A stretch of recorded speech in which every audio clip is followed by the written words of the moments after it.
Matthew Doherty is a security expert, former Secret Service agent, and managing director at Sikich, and he joins us live this morning. Matt. Thank you for having me. We appreciate your time this morning. So for the first couple of hours after the shooting, we were dealing with a very vague description here. A young man, 18 to 20 years old, thin build. But then by mid-afternoon, police identified a specific person, his name, his license plate. How do you think law enforcement got that information together so quickly?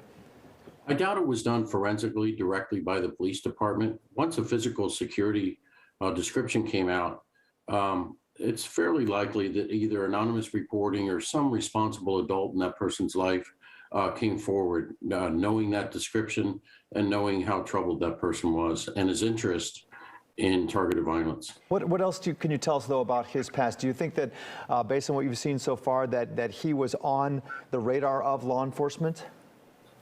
He was certainly in the community known. In his social media posts, when we talk about interest in targeted violence, he certainly was interested in assassination by referencing Lee Harvey Oswald, acquisition of weapons, reference to shooters. So there's no doubt, at least in the community, he was known as a troubled individual with an interest in targeted violence. Whether or not he was on the radar of police, and that's the critical question.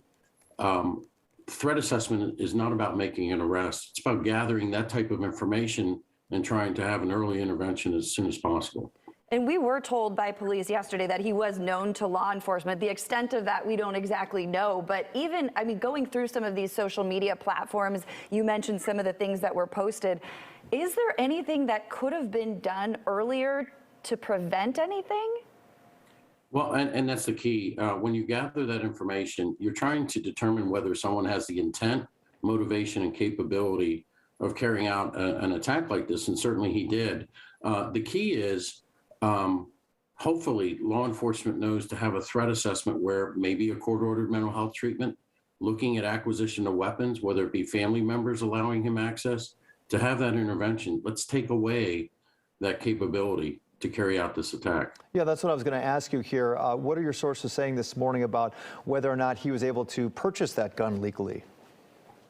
There's a lot of myths about this gun access and acquisition. When we're talking about targeted violence, where a known or knowable assailant selects the parade route prior to the attack, usually those weapons are legally obtained or in possession at the residence or home of the person. They aren't purchased in a back alley. I'd be very surprised if this was a black market weapon, if you will, that it's likely legally obtained by someone within close proximity to his living arrangements. We've heard people saying, you know, I don't ever want to go to a parade again after experiencing something like this.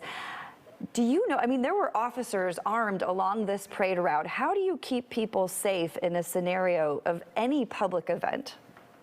Well, I think you have to change the security status of law enforcement, such as in my days in the Secret Service, inaugurations or heads of state visits, where you have a maybe 2-block buffer with magnetometers, frankly, so that people can enter that immediate close proximity of the parade route where there are no weapons, either in the buildings or along the parade route. Clearly, their main objective yesterday, and they were probably had limited resources, was traffic control, crowd control, making sure people got in safe and exited safely without being interfered with traffic, and protecting the parade participants, et cetera. Now you have to talk about event security, having that buffer, declaring a perimeter, making sure people along the parade route have been through proper screening. All right. Well, Matt, thank you for your insight this morning. We are going to continue to follow new developments out of Highland Park all morning.